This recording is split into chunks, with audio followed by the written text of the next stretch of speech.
namna ya kushughulikia kero za wananchi. Sasa hapa observation yangu kwanza, kero haziishi bali zinapungua.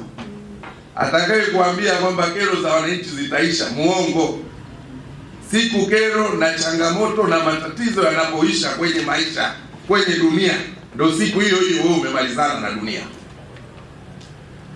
Ukifanikiwa hili, changamoto hii itaibuka. Ukimaliza hili, linaibuka jambo jingine. Migogoro ya ardhi haiwezi kuisha, bali inatakiwa kupunguzwa na kudhibitiwa isiibuke migogoro mipya. Inaishaje wakati watu ndio wanazaliwa?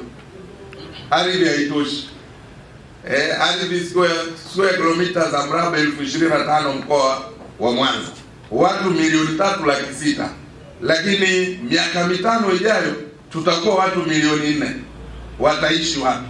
Watalima wapi? Kwa nini? Lazima watazozana katika maeneo yao. Lakini kiongozi hodari ni yule ambaye migogoro anaidhibiti, haanzishi mipya, lakini anashughulika na kero ambazo zinawazunguka watu wake. Kwa hiyo mkuu wa wilaya mzuri ni yule ambaye atasimamia miradi ya maendeleo. Akiona hapa fedha imeliwa, asimame mstari wa mbele kuchukua hatua. Akiona hapa kuna dalili za ufujaji wa fedha, adhibiti kabla fedha haijafujwa. Akiona halmashauri yangu haina mapato, ahakikishe amesimamia kuhakikisha kwamba mwaka hauishi bila halmashauri yake kuwa imefikia malengo ya mapato. Tathmini ya sisi viongozi wala huhitaji kutumia nguvu kubwa kumpima kiongozi. Unapimwa hapa tu, amani ipo, amani hakuna, wewe umefeli. Maendeleo yapo, miradi ya maendeleo haiishi. Halmashauri haikusanyi mapato, lakini halmashauri haina nidhamu.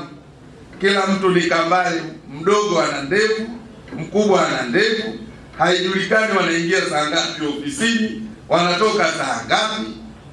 Hapo tunasema kiongozi anayesimamia wilaya hii ameshindwa kutimiza wajibu wake. Narudia kusema kuwa kazi ni ibada. Nami nitatumia msemo huo na nitauishi, kuzingatia kuwa kazi ninazoenda kuzifanya zote inanipasa kuwahi mapema na kufanya kazi zangu na kuzingatia muda wa kazi ili ziweze kwenda vizuri. Mama yangu asubuhi alinipigia simu akaniambia, ukienda huko kumbuke sana Mungu, na neno la kunisindikiza alinipatia. Alinipa neno kutoka Timotheo wa kwanza 6 mstari wa 10 na wa 11. Neno hili nilitafakari njia nzima. Nikasema, kwa nini mama amenipa hili neno? Yeye ni mtu mzima, anajua mengi na amepitia mambo mengi. Hivyo kama kiongozi, ili uweze kuwa bora, ni kuepukana na mambo ya kupenda fedha. Na mimi kwa msaada wa Mungu nitakuwa namuomba Mungu kila siku asubuhi nisirubunike, ili nisije nikaufanya uongozi wangu ukawa hauna